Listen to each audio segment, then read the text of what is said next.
नमस्कार, मैं गौरव रावत आपका स्वागत करता हूं एनसीआर न्यूज में। पेश है आज के मुख्य समाचार। हरियाणा के कुछ जिलों में आई हुई तूफान बारिश, ओलावृष्टि के कारण किसानों की सब्जियां व अमरूद के बागों को काफी नुकसान हुआ है। किसानों की मांग है कि नुकसान की भरपाई सरकार को करनी चाहिए। वहीं हिसार के मौसम वैज्ञानिकों के अनुसार हरियाणा में आने वाले कुछ दिनों में बरसात की संभावना हुई है। कुछ स्थानों पर बूंदाबांदी हो सकती है। हरियाणा राज्य में 17 मई को बादल व पश्चिम व दक्षिण हरियाणा में कहीं या कहीं हवाओं के साथ साथ छिटपुट बूंदाबांदी हो सकती है। 18 मई से मौसम आमतौर पर खुशक गर्म तथा तापमान में बढ़ोतरी संभावना है। चौधरी चरण सिंह हरियाणा कृषि विश्वविद्यालय के मौसम वैज्ञानिकों ने किसानों को सलाह दी है कि नरमा की बिजाई करते समय बदलते मौसम का ध्यान अवश्य रखें। फसल उत्पादन को बेचने के लिए मंडी ले जाते समय तिरपाल आदि का प्रबंध जरूर करें। फसल कटाई उपरांत गेहूं के अवशेषों को ना जलाएं ताकि पर्यावरण स्वच्छ रहे। रीपर से भूसा बनाएं या अन्य मशीनों से अवशेषों को भूमि में दबाएं तथा उर्वरा शक्ति को बढ़ाएं। आज हिसार में और आसपास के इलाकों में हरियाणा में जो बरसात हुई है और ओलावृष्टि हुई है, इससे किसानों को और आम जो कृषि करने वाले लोगों को या बागवानी करने वाले लोगों को उनको भारी नुकसान हुआ है। किसान तो पहले ही त्रस्त है, क्योंकि जो आजकल सरकार ने उनकी फसल जो ली है उसके भी दाम सरकार समय पर नहीं दे रही है और सरकार न देने के कारण किसानों के आगे की बुआई भी बड़ी इफेक्टेड हुई है। तो इसीलिए मैं ये कहता हूँ कि सरकार को किसानों की तरफ विशेष ध्यान देना चाहिए कि किसान इस समय बहुत त्रस्त है।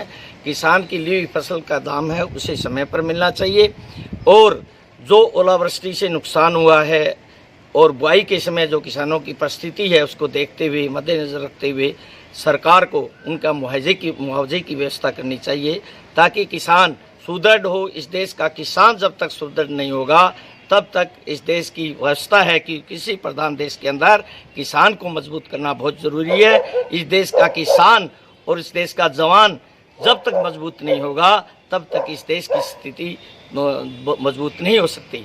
लेकिन जो प्रधानमंत्री जी ने जो योजनाएं दी है, अभी जो इकोनॉमिक पॉलिसी के तहत जो अभी पैकेज दिया है उससे बिल्कुल राहत मिलने वाली है।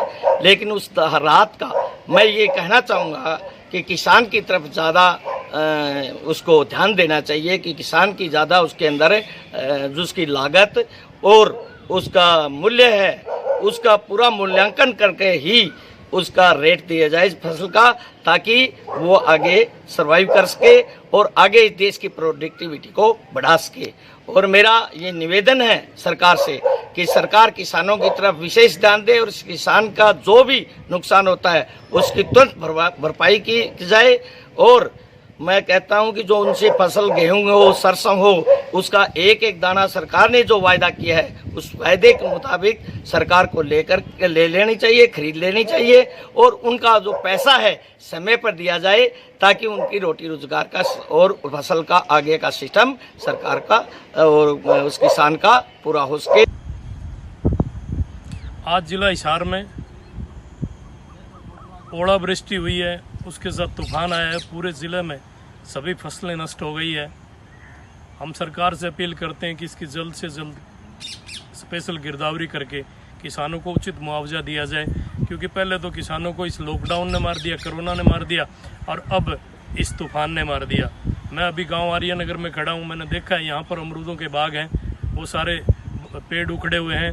यहाँ पर नरमे की फसल है वो सारी उखड़ी हुई, सब्जियाँ लगाते हैं लोग, वहाँ भी कुछ नहीं है।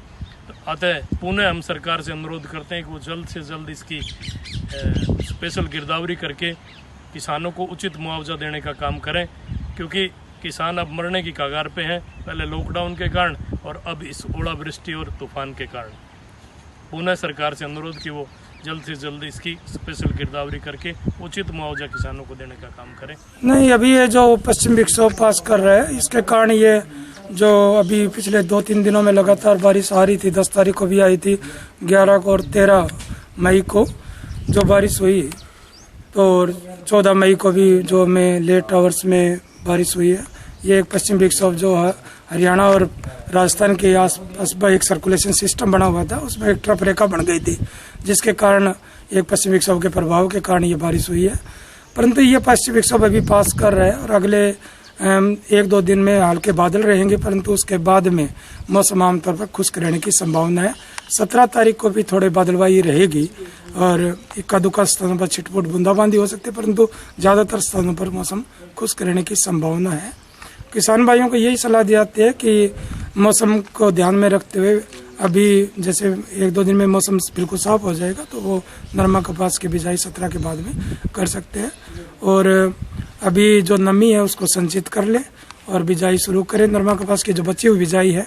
और मंडियों में अभी जो घर में गेहूँ या वो है उनको सुखा ले, क्योंकि ये पश्चिम विक्षोभ में ज़्यादातर बारिश क्यूमुलोनिम्बस क्लाउड होते हैं, जो होते तो लोअर क्लाउड है, परंतु ये बहुत ज़्यादा हाइट में होते हैं, जिसके कारण इसमें ओले बन जाते हैं। तो जो पानी वाष्प होता है उसको मतलब संगठन होता है, तो उसमें कंडेंसेशन होने के कारण ये सिस्टम बनता है।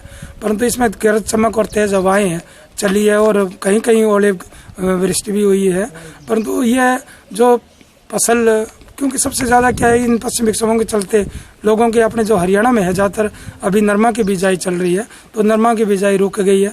और जो नरमा खड़ा है और जहाँ ओलावृष्टि नहीं है उसमें फ़ायदा भी हुआ है कि पानी उसमें पहुँचेगा, परंतु जहाँ ओलावृष्टि हुई वहाँ नरमा को कुछ नुकसान या सब्जियों को नुकसान हो। हिसार से एनसीआर न्यूज के लिए विनोद सैनी की खास रिपोर्ट। इस वीडियो को ज्यादा से ज्यादा शेयर करें। एनसीआर न्यूज के साथ बने रहने के लिए एनसीआर न्यूज को लाइक व सब्सक्राइब करें। नमस्कार।